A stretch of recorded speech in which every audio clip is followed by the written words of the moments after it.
In the immortal words of Leanne Rimes, something has got to give for this Seattle hockey team.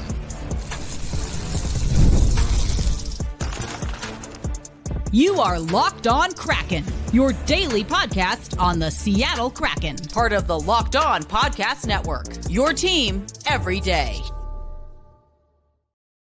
Hey, what do you say, Seattle hockey fans? Welcome to another episode of Locked On Kraken, part of the Locked On Podcast Network, where we bring you your favorite team, the Seattle Kraken, every single day of the weekday.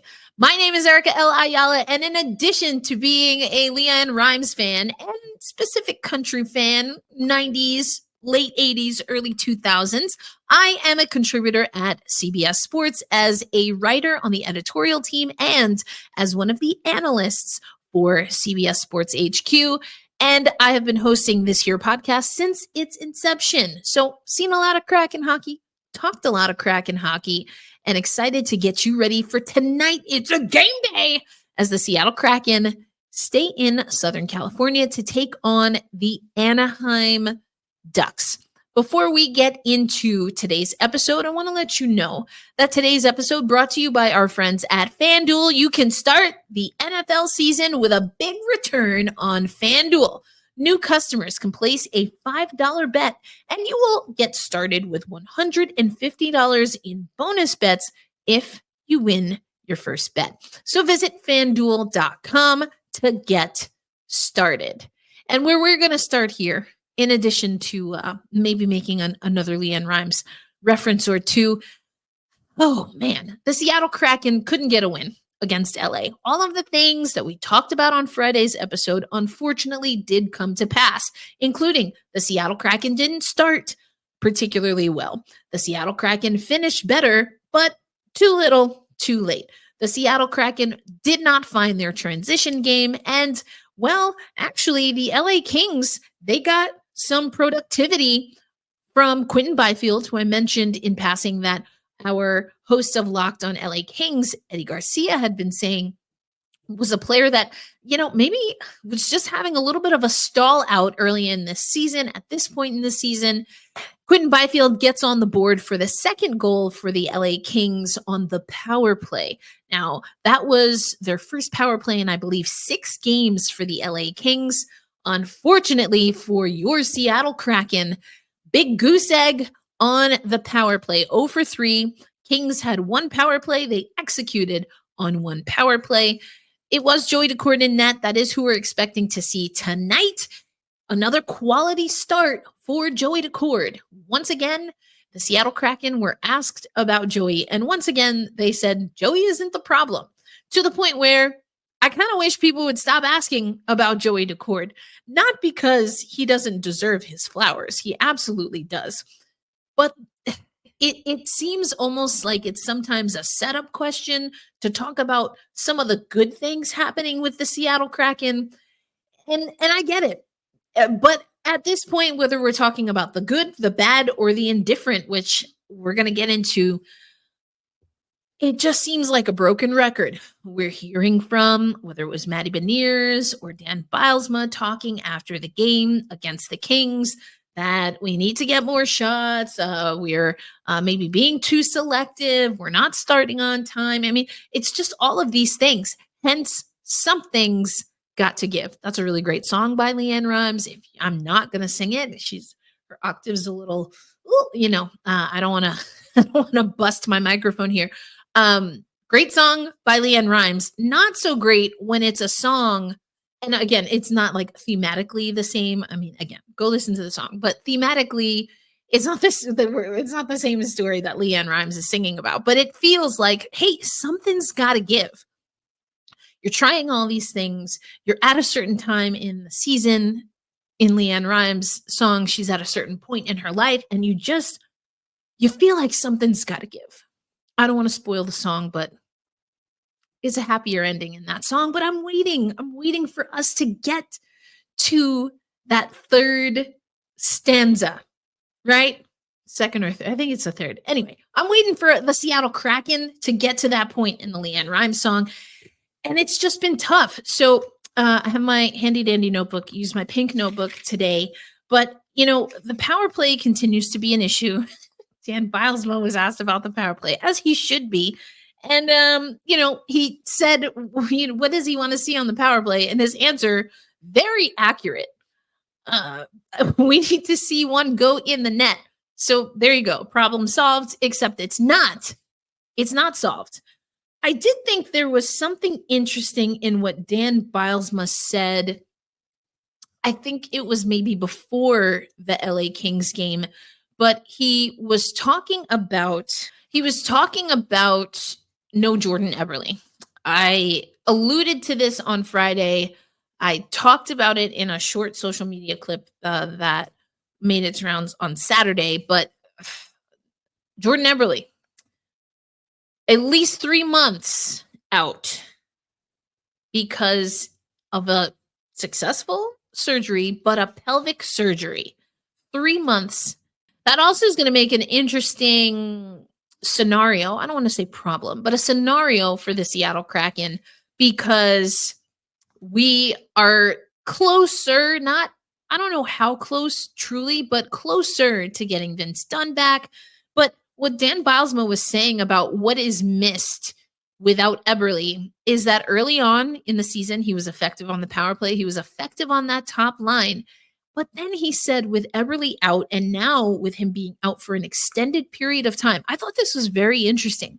He said that it has created opportunities for folks who weren't happy with their role early in the season to step up. Unfortunately, we haven't quite seen that hero emerge in the absence of Eberle. What Dan Bilesma has also said since the news of Eberle's surgery and that he will be out for an extended period of time is that the expectation is not immediately, that at least as far as a leadership perspective, that Jaden Schwartz only is going to carry the banner, take up the mantle, whatever phrase you want. He's not the only one, or shouldn't be the only one that is taking on that role. But the thing that we do know about Jaden Schwartz is that for a team that Dan Bilesma says is having difficulty getting to the net, is having difficulty being effective on the power play, for someone who, for a team that is having difficulty being consistent, maybe playing simple and a little gritty at the sacrifice of being flashy, Jaden Schwartz fits the bill. And per Allison Lucan's instant analysis after the loss, the 2-1 loss to the LA Kings, Allison writes, the Chandler Stevenson line with Daniel Sprong and Jaden Schwartz had the puck on their sticks the most of any Kraken skaters. The three led both teams in players in offensive zone possession time, Stevenson and Sprong with 43 seconds, Schwartz with 42 seconds. Sprong also led in slot shots, 2, as well as controlled entries, 7, while Schwartz led in chances off the cycle, 3.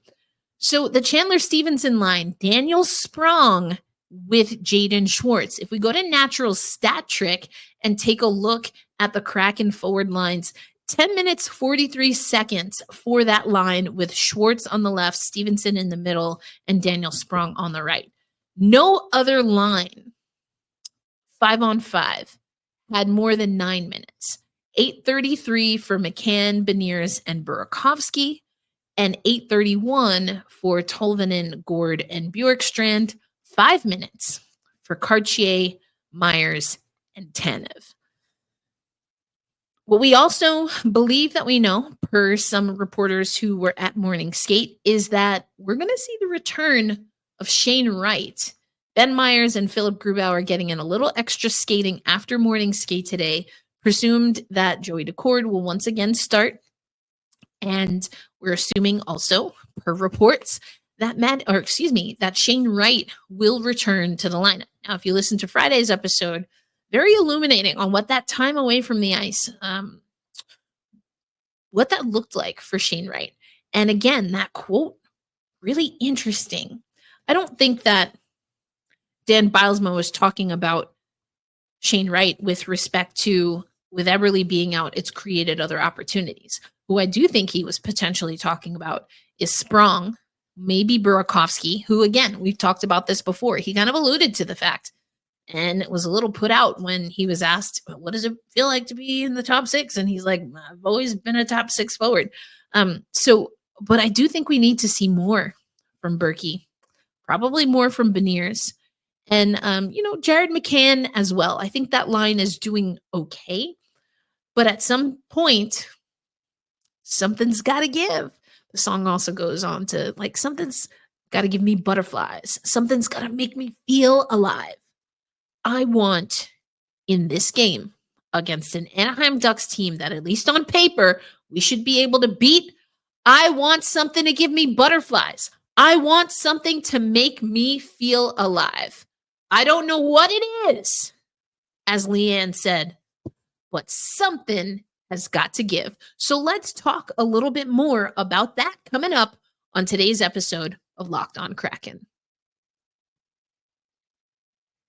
Today's episode of Locked On Kraken, once again, brought to you by our friends at FanDuel. Get ready to tackle the NFL action with FanDuel, America's #1 sportsbook, because right now new customers can bet $5 and get $150 in bonus bets if your first bet wins. The FanDuel Sports app gives you everything you need to place live bets on the NFL all in one place. So when you get a hunch in the middle of the game, you can check on the latest stats, view live play-by-play, and so much more right on the same page where you make your bets. So visit FanDuel.com to join today. Again, you can get started with $150 in bonus bets if your first $5 bet hits. That's FanDuel.com. Never waste a hunch and make every moment more with FanDuel, an official sportsbook partner of the National Football League. Thanks as always for making Locked On Kraken a part of your daily destination. Of course, we are part of the Locked On Podcast Network, where we bring you your favorite team every single day. And Locked On Kraken is not the only show as part of the Locked On Podcast Network. You can listen to Locked On Huskies. You can listen to Locked On Oregon Ducks. You can listen to Locked On Portland Trailblazers. You can listen to so many other Locked On shows that cover, I should say, teams in the Pacific Northwest. And of course, you can listen to Locked On NHL, where I join every other Friday to talk about women's hockey. And in case you missed it, there's a PWHL takeover coming to Climate Pledge Arena in 2025. You best believe when we march closer to that date, I'll be talking about it right here on Locked On Kraken. But let's talk about overlooking perhaps good in search of great. That seems to be the trap that the Seattle Kraken find themselves falling into. And again, this is probably nothing new. You've heard me say some iteration of this before, because again, something's got to give, folks. Something's got to give. We're seeing the same mistakes. We're lacking. The only consistent thing right now for the Seattle Kraken is their lack of consistency. I feel like I've said this before. If you're an everydayer or an OGer, we've had these conversations about the Kraken before. We have a new coach. Tonight marks game 22 in the Disco Dan era, or at least in the regular season, of course. And I'm starting to feel some of the frustration from Dan Bosma. And I understand the frustration, especially because these are guys that, you're in the National Hockey League. I know we are the new kid on the block. We are the expansion team, and this team has made it to the playoffs, has won a playoff series, gotten to game 7 of their second ever playoff series. So something's got to give, because again, something's got to give. But more specifically, someone or multiple people, hopefully, have to step up and really anchor this team and help drive consistency. Joey Daccord is doing it. I believe it was, I don't know if it was Montour or it might have been Montour, but one of the guys, Montour or Jaden Schwartz, that were asked again about Joey Daccord, that's the question to be like, hey, well, maybe feel good about what you can say about your goaltender. That kind of feels like that's how the question is these days. But anyway, I think it was Jaden actually said, our goalies, I think it was Brandon actually. And Brandon saying, I know that Groovy doesn't have the record, but our goalies are giving us a chance every night. Another quality start per the analytics for Joey Dax. So again, something has got to give. And I think, it was interesting to hear what Dan Bilesma had to say at a practice in Anaheim yesterday. And so here's Dan Bilesma on effectively his take on something's got to give. We talk about the Corsi number, but it's volume that can lead to success. And that's not just volume shooting, it's volume shooting and getting people in and around the net to lead to success. And so volume. And that's, again, the conversation of, and again, we've talked about this, overlooking the good in search of great, ? The LA game may be slightly an outlier, but the team is hearing, and I think they believe that there are just times where they're maybe holding onto the puck for too long. They're not willing, perhaps, whether that's a confidence thing, whether it's overthinking, whether if it's not kind of seeing the full vision on the ice. But Dan Bilesma also talked about being forced east-west as opposed to going north-south. So getting deep, pucks in deep, getting deep into the offensive zone as opposed to playing on the perimeter. LA, we talked about it. They're going to want to do that game. They're going to want their opponents to play that game. They're really good at forcing their opponents to play that game. But even when the Seattle Kraken are not playing the LA Kings, that's an issue.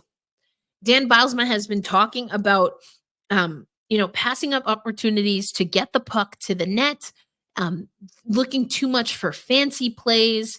He wants the attempts and the shooting mindset to improve for his team.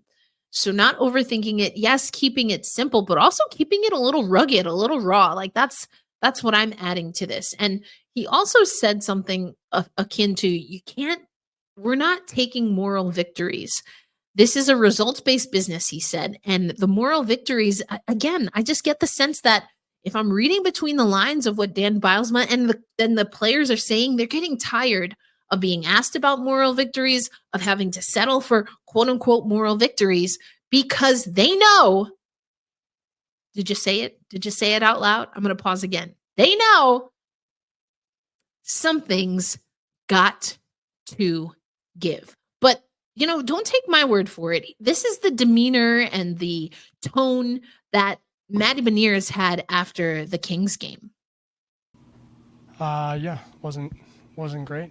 All around, I thought every guy in our room, has better and can play better. Myself included. So, I think we just didn't play our game, didn't get to our game fast enough, and we know when we do that we have success, and we didn't do that. I think we were just a little bit more aggressive all around, from our forwards, from our F3, from our D. I think they also, maybe probably sit back a little bit more, up 2 goals in the third, so probably a little bit more room out there for us to make some plays. But I think we can be a little bit more aggressive, right out of the hop, first period, make some more plays, tape-to-tape passes, some harder plays. I think, that was kind of the game tonight, is not enough hard plays, and they took advantage of it and turned it right back on us. Thanks, Meg. Again, understandably frustrating because something's got to give. The Seattle Kraken, they got to crack their own code. I don't know what else can be tried to motivate the team. It seems like it's a motivation thing. And at some point, you got to find that within. You can't afford to wait for the perfect pairing, for the perfect, group of three forwards. I think our defensemen have a pretty solid lineup, even though they've been asked, especially with Vince Dunn out, to change some things up, this, that, and the third. But you can't wait for that motivation. I've been listening to this audiobook, and there's a writer who was given a comment, or someone made a comment to a writer like, oh man, it's so amazing how consistent your inspiration is. And the writer said something akin to, yeah, it's really amazing because my inspiration hits every day at 9 a.m. And that was the writer's way of saying, you don't wait for motivation. You don't wait for inspiration. You do what you know will lead to success. Success isn't promised. It's not promised. It's not promised that the Seattle Kraken will get a win against an Anaheim team who they have a better record than tonight. It's not promised. But you don't do what is the right thing, what's necessary to win, because it's a guarantee. More so, if you don't do the right things, if you lose the habits and the discipline, you're more likely to fail doing that than you are to fail if you do the right thing. And you have to believe that. And you have to be committed to that. And it just feels like there's not an all-in, 10 toes down approach to hockey right now, which is really frustrating. It's extremely frustrating. But coming up next on Locked On Kraken, I mentioned this, I alluded to it, but let's talk a little bit about what it means to get Shane Wright back on this team. Today's episode of Locked On Kraken brought to you by our friends at PrizePicks. PrizePicks is the best place to get real money sports action. With over 10 million members and billions of dollars in award winnings, PrizePicks has made daily fantasy sports accessible to all. You just pick more or less on at least two players for a shot to 100x your cash. So run your game all season long with PrizePicks. PrizePicks invented the flex play, which means you can still cash out if your lineup isn't perfect. You can double your money even if one of your picks doesn't hit. And remember that you can also take a look at the weekly promotions that can lead to big payouts, like Taco Tuesday. That's tomorrow, each Tuesday. So download the app today and use promo code LOCKEDONNHL to get $50 instantly after you play your first $5 lineup. Again, that's $50 instantly after you download the PrizePicks app, create an account. You'll get that $50 instantly after playing your first $5 lineup. PrizePicks, run your game. And that's what I'm talking about. Run your game, Seattle. Run your game. Pull up on them in Anaheim. Pull up on them. And there are a few people that, they might have a little extra skin in the game when it comes to playing against Anaheim. Dan Bosma was asked about his time as a player with Anaheim, but so was Josh Mahura, as well as his propensity to follow around, in a good way, Brandon Montour. Here's, not to create a silver lining out of nothing, but here's a little joy for today's episode of Locked On Kraken. This is Josh Mahura talking about being back in Anaheim.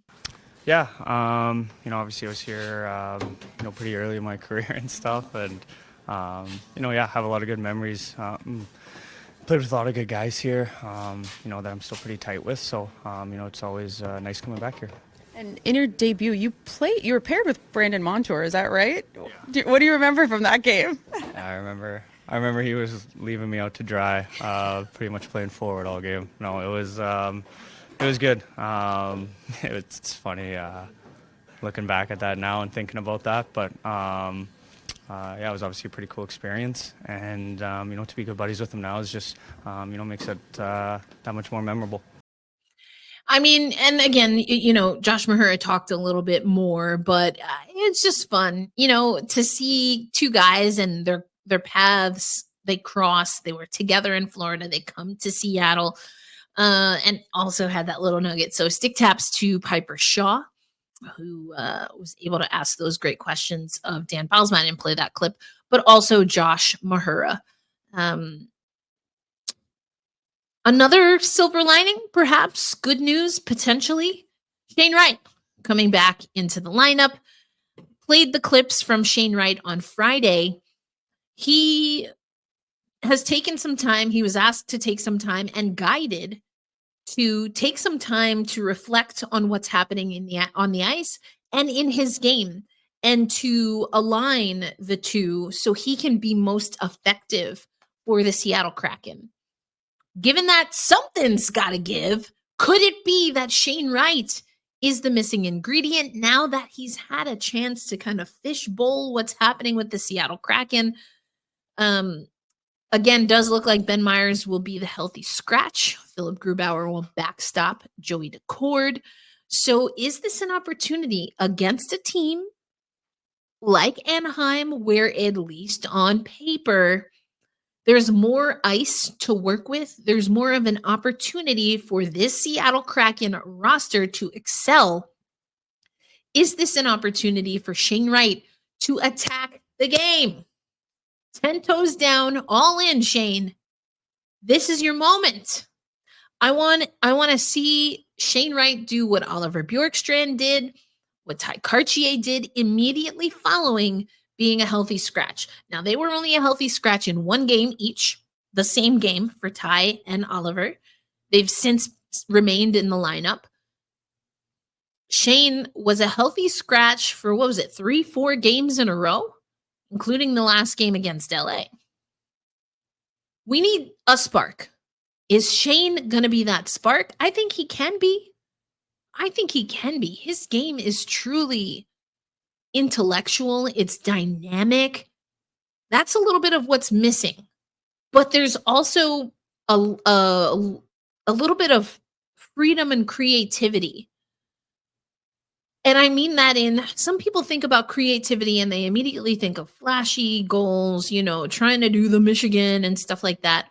But there's a confidence when you don't have a set play, because you're not beholden to, I have to get the puck at this point to this person at this point in this time, in this space. But when you can see the ice, the team you are playing against has coaches and a staff that has prepared them to thwart your most impactful threat offensively. It's a challenge. It's a chess match. And it requires some creativity, innovation, intellect, and quick response to counter that. And Dan Bilzma alluded to this. You're not going to, if the other team is doing the right thing, you're not going to get your 1A option. You're not going to get your 1A option. If we think about basketball, it's the same in basketball. They want to take away one player. The greats in any game, in any sport, find a way to impact the game. And this is why they do it. Number one, if the opponent is hell-bent on taking you out of the game, you have to pivot the frame and lean into another part of your game. If they want to take away Shane Wright's ability to play make, Shane Wright has to score. If they want to take away the ability for Shane Wright to score, he has to play make. If they want him to not play in the middle of the ice, to be pushed out to the perimeter, he has to attack deep. And I mean, I'm using Shane as an example. That's sports, baby. That's sports, baby. That's sports at an elite level. But the beauty of it is if the team realizes that by taking away what you do best, that they are exposing themselves in another area with another player or players, now you have them thinking. Now they have to make a choice. Would they rather get burned by the A1 offensive threat or literally by everyone else? I think Shane Wright can be that player.